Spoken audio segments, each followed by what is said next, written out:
तो दोस्तों Tony Stark के जाने के बाद बहुत सारी फैन थ्योरी आई कि कैसे आयरन मैन को वापस लाया जाए। इनमें से दो ही चीज सामने है जो कि लॉजिकली पॉसिबल लगती है, या तो एआई आ जाए जिसे हम लोग कहते हैं आर्टिफिशियल इंटेलिजेंस, या फिर आयरन मैन किसी दूसरे मल्टीवर्स से आ जाए। लेकिन ये सब अभी भी टेक्निकली पॉसिबल नहीं लग रहा था कि दोस्तों हम लोग को आयरन मैन के फ्यूचर अपीयरेंस की कोई हिंट नहीं मिली थी। तो आज के इस वीडियो में हम लोग डिस्कस करेंगे कि कैसे आयरन मैन आ सकता है और रॉबर्ट डॉनी जूनियर के आगे के प्लान्स क्या है। तो दोस्तों कंप्लीट वीडियो स्टार्ट करने से पहले आप लोग कर दीजिए वीडियो को लाइक और कमेंट कीजिए आयरन मैन। साथ ही साथ जो लोग मेरे चैनल पर नए आए हैं हमारे चैनल को सब्सक्राइब करके हमारी कॉमिक बुक टॉक्स फैमिली का हिस्सा बन जाइए। तो दोस्तों सबसे पहले हम लोग बात करते हैं आर्टिफिशियल इंटेलिजेंस की, क्या वो मार्वल सिनेमैटिक यूनिवर्स में एग्जिस्ट करती है। तो दोस्तों टोनी स्टार्क ने बहुत सारी आर्टिफिशियल इंटेलिजेंस बनाई है, उसमें से एक है जार्विस जो कि बाद में जाके विजन बन गया है। उसके बाद फ्राइडे, ये दो काफी ज्यादा तेज है। लेकिन उसके बाद हम लोग को एक तीसरी आर्टिफिशियल इंटेलिजेंस दिखाई दी जिसे हम लोग कहते हैं एडिथ। इन सब के अलावा अगर हम लोग एक चीज नोटिस करें जो कि काफी ज्यादा हैरान करने वाली, टेक्निकली ये जो विजन था ये एआई से ह्यूमन फॉर्म में आ गया था। इसी तरह अगर हम लोग टोनी स्टार्क की बात करें, अगर टोनी स्टार्क ने कोई एआई बनाई है तो कहाँ है और वो अभी तक एक्टिवेट क्यों नहीं हुई। बहुत लोग को लग रहा था ये जो एडिट ग्लासेस है इस पे जो एआई होगा वो टोनी स्टार्क का होगा, लेकिन ऐसा कुछ हुआ नहीं। तो दोस्तों हम लोग के पास सिर्फ एक ही ऑप्शन बचता है जो कि है मल्टीवर्स।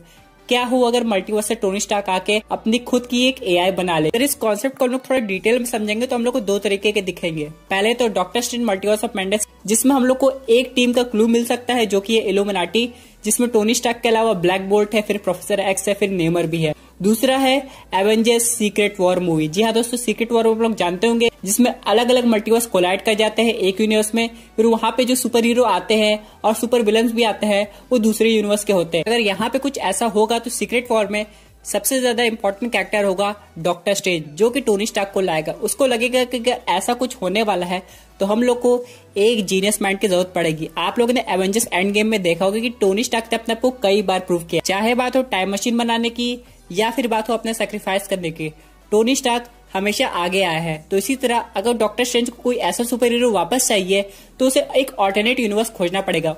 और दोस्तों टेक्निकली अगर ये सब देखा जाए तो ऐसे टोनी स्टार्क का कैरेक्टर भी जस्टिफाई हो जाएगा, क्योंकि ये जो कैरेक्टर होगा ये करंट यूनिवर्स का नहीं होगा जिसमें ऑलरेडी टोनी स्टार्क चला गया है, बल्कि एक ऑल्टरनेट रियलिटी का होगा। और अगर हम लोग बात करें रॉबर्ट डॉनी जूनियर की, तो डॉक्टर डोलिटिल के बाद यहाँ पे उनकी काफी ज्यादा पॉसिबिलिटी हो गई है मार्वल सिनेमैटिक यूनिवर्स में वापस आने की।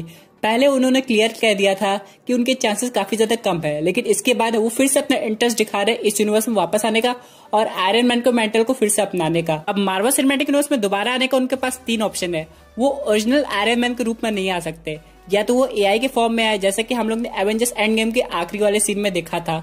उसके बाद मल्टीवर्स वाला ऑप्शन भी काफी ज्यादा अच्छा लग रहा है, जिसमें टोनी स्टार्क तो रहेगा ही रहेगा, प्लस उसका जो नेचर है वो थोड़ा अलग हो जाएगा। यानी कि वो एवेंजर्स एंड गेम के इवेंट्स को नहीं समझेगा, बल्कि उसके कोई और विलेंस हो गए, फॉर एग्जांपल गैलेक्टस दूसरे यूनिवर्स का। इन सब के अलावा दोस्तों एक और टोनी स्टार्क आ सकता है जो कि है और टोनी स्टार्क। बहुत लोगों ने एक एवेंजर्स कॉमिक्स पढ़ी होगी जिसमें बाकी सारे एवेंजर्स चले जाते हैं, सिर्फ एक एवेंजर बचता है और वो होता है आयरन मैन। लेकिन हाँ दोस्तों, इन सब के अलावा हम लोग को मैस्ट्रो हल्क की भी झलक दिखाई दे सकती है, जो कि हल्क का इविल वर्जन है, और फिर मैस्ट्रो हल्क और ओल्ड आयरन मैन के बीच में फाइट हो सकती है। लेकिन सबसे लॉजिकल जो स्टोरी लग रही है वो एवेंजर्स सीक्रेट वॉर की इसलिए है क्योंकि अगर आयरन मैन आता है इस यूनिवर्स में, चाहे वो डॉक्टर स्ट्रेंज की मदद से हो या फिर मल्टीवर्स के आपस में टकराने की वजह से हो, तो जब इस मूवी की एंडिंग करीब आएगी तो टोनी स्टार्क को लगेगा कि अब उसे अपने यूनिवर्स में वापस जाना चाहिए। लेकिन वापस जाने से पहले वो खुद की एक एआई बना देगा कि उस अर्थ में भी जिसमें टोनी स्टार्क स्नैप कर चुका है वहां पे एक दूसरा आयरन मैन आ जाए। दूसरा तरीका है टाइम ट्रेवल करके पीछे जाने का, जिसमें हम लोग आयरन मैन को देख सकते हैं, लेकिन इसमें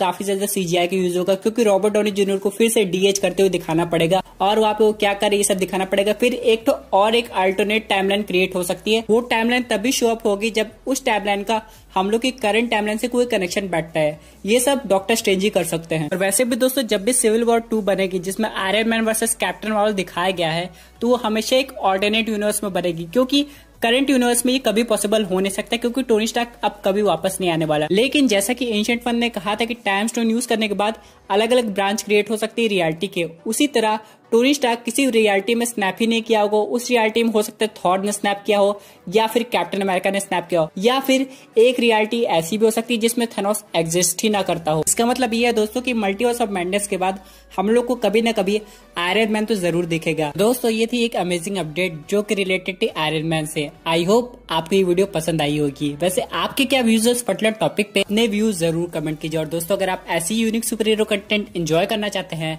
तो हमारे चैनल को सब्सक्राइब करके हमारी सुपर हीरो फैमिली का हिस्सा बन जाइए। Thank you for watching.